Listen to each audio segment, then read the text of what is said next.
Meine Seitenscheiben am M4 quietschen extrem, beziehungsweise die Fahrerseite.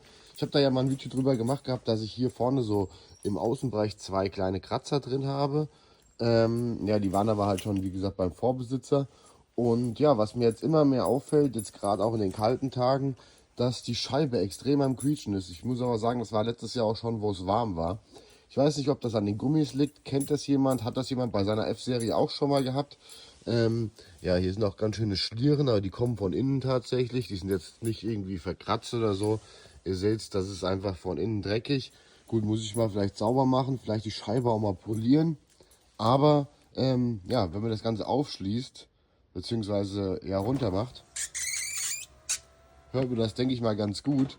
Und wenn man innen drin sitzt, ist das noch heftiger. Ich zeige euch mal, wie das innen drin ist. Also es nervt echt schon hart. Denn das Ding ist halt, wenn du halt innen drin sitzt, keine Ahnung, willst du mal an der Ampel oder so das Fenster runter machen und dann... Okay, manchmal ist es ein bisschen mehr, manchmal ein bisschen weniger. Aber das ist echt schon schrecklich. Auch immer nur beim Runter. Ja, beim Hochfahren nicht. Kennt das jemand? Weiß jemand, ob man da irgendwas gegen machen kann? Ja, es hört sich auf jeden Fall echt nicht gut an.